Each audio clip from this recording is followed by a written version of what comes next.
From the first day we've sat on this couch, a couple things you've said have resonated with me over the years. You say, Shahads, it's not always about the most talented. It's about the sum of the parts, and it takes a perfect mix of youth, veterans, enthusiasm to make a clubhouse. The Brewers have it. The Brewers might have it. This is different. Like, we've always kind of looked at them in the NL Central and how they're going to attack winning that division. Are they going to go full throttle? Some of the moves they made last year, watching Hader walk out the door, it leaves you wanting to question what their, what the motives are? Yeah, what the motives are. Right. I'm going to turn this on, okay?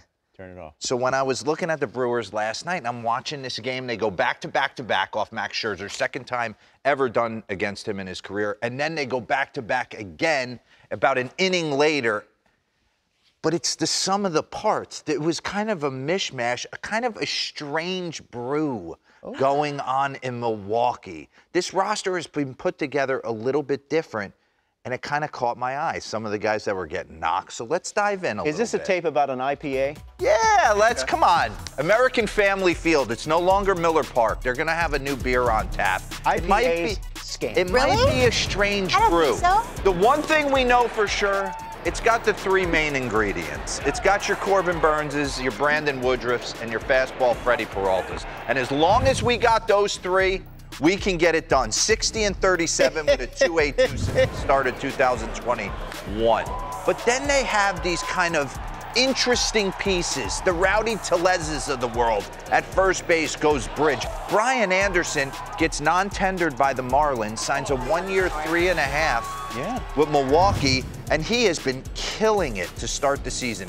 And can we dive in a little bit on Wade Miley, how he takes you apart for years? 85-89, not afraid to pitch inside, get Pete Alonso in that proverbial rocking chair that we talk about all the time. I'm going to show you in, I'm going to show you in, I'm going to show you soft away, I'm going to come back in, I'm going to turn 17 inches into 24 inches. Next thing you know, he becomes almost like my old teammate Mark Burley. The way he goes about it, he didn't need a pitch clock. And then the influx of youth, kind of a refreshing end. Bryce Terang, first-round pick for these guys in 2018, shows up, grand slam. Cal Mitchell, 2 homers. Garrett Mitchell, Cal Mitchell. Came up at the end of last year, hit .311 in 28 games. And then, is it Weimer? Is it Weimer? Nays, give it to me. It's Weimer. Playing right field, but man, he reminded me of Brett Laurie last night. Watching this guy in the box, fast twitch. So Craig Counsell, they're going about it a little bit different. They got the horses at the top. They got an influx of youth, a little kind of the enigma that Christian Yelich is still in left field. We don't totally know what we're getting out of him. Willie Adames, there's kind of a lot of pieces here, but yesterday they were on it. Yeah, Buck Showalter said, our team, I'm more concerned about our offense than Max Scherzer. That's what he said after the game. Mets and Brewers afternoon game in Milwaukee. Peterson and the aforementioned Corbin Burns, that's the start. I just always think, like, especially early part of the year, to turn on some of these games, and when you watch some of these young rookies play well, it kind of just breeds this energy.